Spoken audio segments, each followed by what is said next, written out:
Good evening, my name is Anne-Louise Spangler and I am here to present to you my dissertation perspective for Carson Newman University. My topic is teacher perceptions of response to intervention models at the secondary level. Response to intervention models are basically three-tiered instructional frameworks designed to address the needs of all students. It starts out with the identification of students at risk for poor learning outcomes through the use of universal screeners such as a math screener or a reading screener that will categorize students based on their level in comparison to peers on standardized assessments. So those students falling outside the norm, typically those students at the 25th percentile or lower, are identified for more targeted interventions. Through the process, these students are monitored, their progress and grades are monitored, and subsequent assessments are given to them to see whether or not they are making gains. But if they're not, they are receiving targeted interventions in their deficit area to hopefully ameliorate the effects of their learning differences. Throughout the whole process, data is collected and taken, and adjustments are made to the interventions to see what is most useful for the students, what's working for them, what's not working for them, and to get a better picture of their learning needs. These basic three-tiered models start out with the first tier, which is the green, and that is high-quality classroom instruction that's using evidence-based practices, this is the business as usual condition. Everyone gets this in the classroom. There's really no intervention here. It's just going to school, showing up, and learning. Tier 2 interventions are these more specialized small group instruction and interventions that are designed to meet the needs of roughly 15% of the student population. So of those students that are identified in the universal screener in Tier 1, the 15% of them are generally what is found to be in need of some more targeted interventions. However, those interventions are not always successful. So more intense interventions in the third tier, so like one-on-one interventions and a possible referral to special ed, is made for students that, like roughly 5% of the student population. And RTI models vary and they differ from state to state, school to school, district to district, with regards to whether or not special ed happens here or after they've attempted Tier 3 and moved on.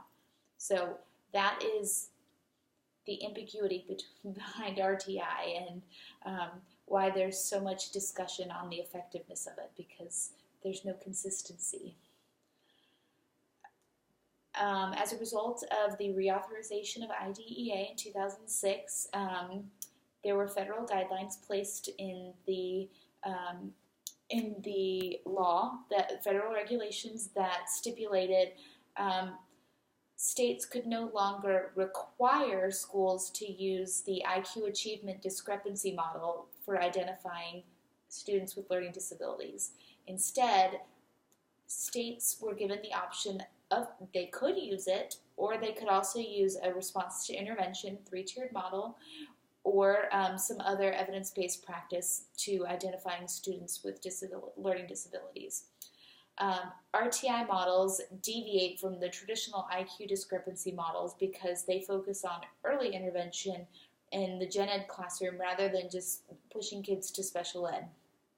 There are so many different ways to implement RTI, but a consistent definition of what data is necessary for the determination of a specific learning disability eligibility across the board is unclear. So what constitutes a learning disability in California may be different than what constitutes a learning disability in Tennessee. And there are various categories for learning disabilities across the board. with the new federal guidelines in 2006, so 11 years ago, all 50 states have put in provisions for these response to intervention models. But they're all different. Implementing such programs within the high school setting is even more of a challenge because high schools present unique situations that are different than what you would see in an elementary school. The student populations are much larger because you've got students coming in from different feeder middle schools and elementary schools, and there's more diversity within the student population because you have a larger population. You also have a larger variety of learning needs. So there are students that are gifted, and then there are students that have fallen behind and fallen between the cracks and gotten lost educationally. There are also differences in social skills once you get to high school. There's a wide range of skill sets when it comes to students' social emotional needs. Once in high school, the gaps in student performance among peer groups becomes much more pronounced. So those students that have been coasting along, once they get to high school, they can no longer coast, and their achievement starts to fall, whereas their typical peers maintain growth rates and they continue to grow. So the gap in performance becomes much more pronounced. In addition, high school students are also held responsible for various vocational and academic responsibilities that elementary and middle school students don't have. They have jobs, they have sports, they also have graduation requirements. And graduation requirements have been increasing in years, so it is there's very little wiggle room in students' schedules and four-year plans for elective credits, thus making RTI implementation somewhat difficult to implement within schools because there's no time to implement them. Students have to have 4 years of math, 4 years of English, 3 years of science, 3 years of social studies, 2 years of foreign language, a year and a half of PE, personal finance, various classes with very little wiggle room as to squeezing in a couple of electives or intervention periods. So that presents a major problem. So if students want to take certain classes, they have to be able to fit that into their schedule. So schools have been creative with scheduling these intervention times. There's also a lack of appropriate resources, such as progress monitoring tools and evidence-based interventions. There's tons of material published for elementary, some middle school, but mostly elementary school students, elementary age students when it comes to intervention. However, once you get to the 9th grade, 9th, 10th, 11th, and 12th, the availability of resources is sparse. It is very difficult to find evidence-based resources for the intervention of high school students. And sometimes when you do find them, they are not age appropriate in terms of content. So the issue of treatment fidelity is major when it comes to implementing any sort of program within the school setting. You can have all these great plans, but if it's not implemented as designed, it's probably not going to work. So one of the major concerns or issues that I find interesting and want to study is the issue of treatment fidelity, whether or not the RTI frameworks have been implemented as designed within the schools across the county that is being studied. So treatment fidelity is also called treatment integrity, and it's just fidelity of implementation. How well is it being implemented? The degree to which it's actually being implemented. And poor fidelity may result from deviations from the prescribed treatment or instructional protocols. So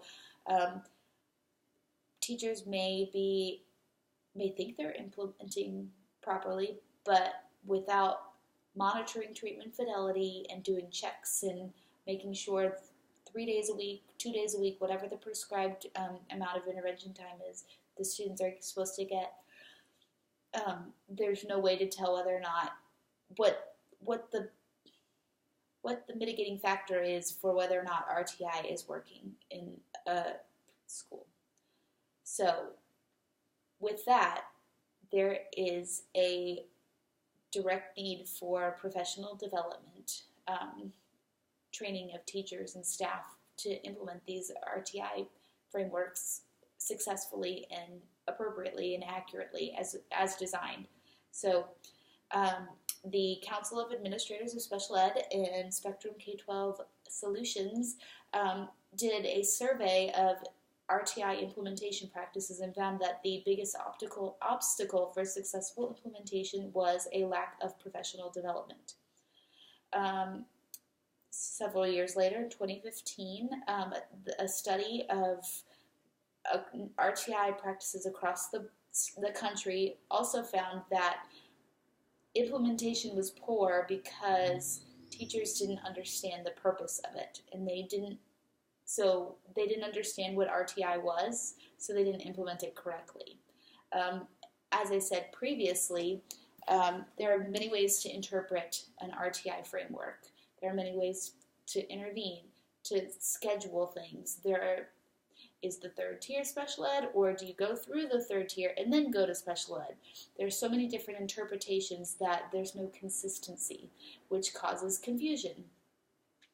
High quality implementation is not only dependent on how implementation occurs, but also what is being implemented. So professional development, teachers need to they know it's important, they know they should be doing, but they don't know what they are supposed to be doing.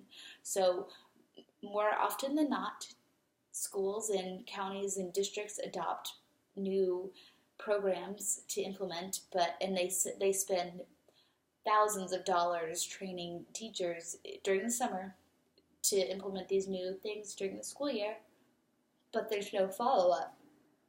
So their implementation sort of falls, and it's not successful. Research has shown that educators need to be provided with access to continued support rather than just being told, hey, do this and see you later, let me know how it goes in 2 years. So that is one of the main struggles that I have personally found when tasked with implementing these new procedures for identifying and serving students with learning disabilities. The purpose of the current study is to get a better understanding of one district's implementation according to the teachers and staff members, like teachers and administrators across the county, across all 10 high schools within a certain county, to see how RTI is perceived across the board, and see how it's implemented in different schools, because I am under the impression that it's different everywhere and perceived differently everywhere.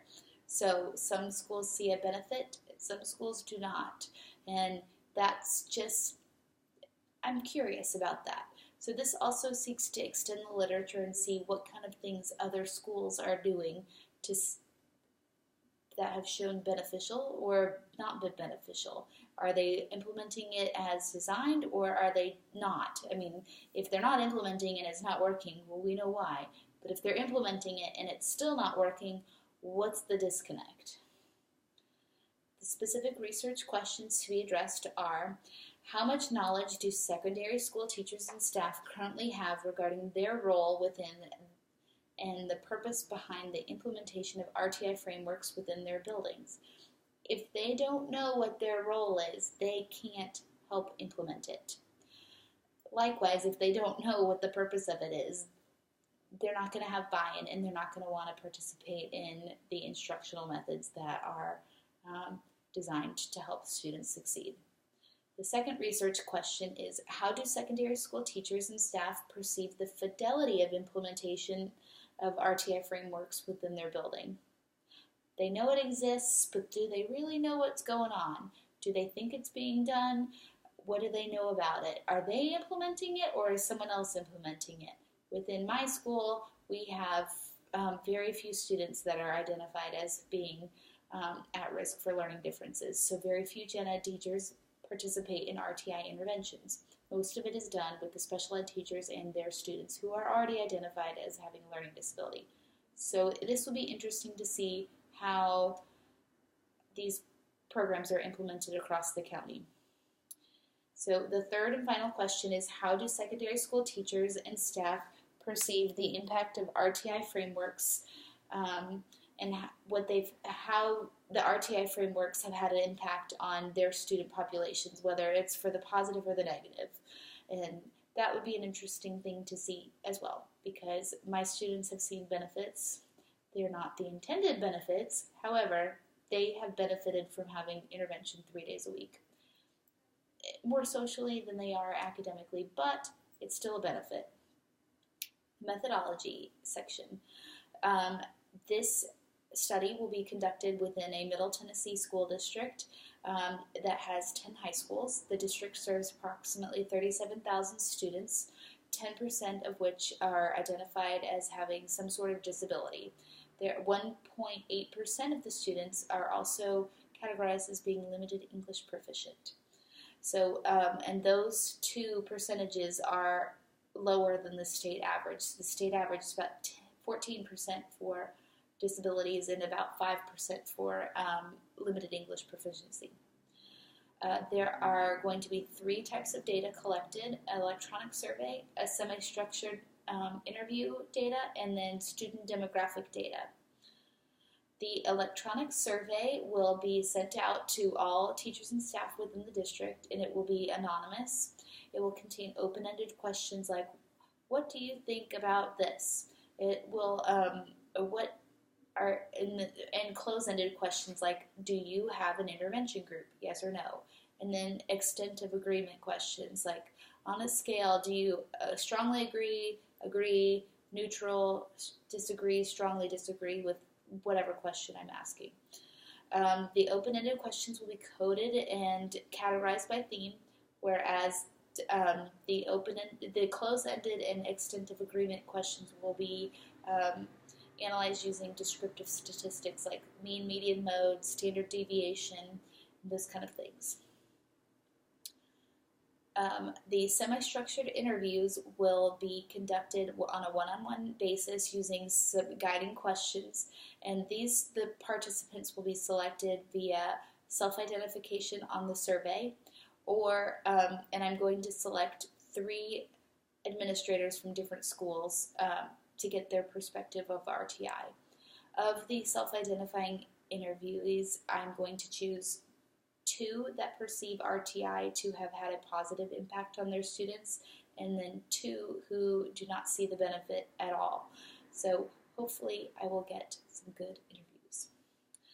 The student demographics will be delineated by number of students in each grade, number of students receiving special ed services, number of students receiving Section 504 services, and the number of students who test out of the program and don't have any kind of plan. They will help secure triangulation, so using the data from the teachers' perceptions and the actual numerical data of student information, we'll be able to see if teachers' perceptions match up with what's actually happening in terms of student achievement. This study will be a case study with a grounded theory design, and it's utilizing qualitative data from one district, so it's the case study about one district, and results will provide a holistic view of teacher and staff perceptions regarding the purported benefits of such a program and the resulting implementation. So if they don't see the benefit, are they implementing it with fidelity? Because only one school district is being studied, it's just a case study, and it will allow me to develop a theory regarding the actual implementation of this RTI framework within our schools, and identifying students with a risk for learning disabilities at the secondary level. After 2 years of implementation, I am ready to see some data to support the use of such a practice. And that is my presentation. Thank you so much for listening. Have a good night.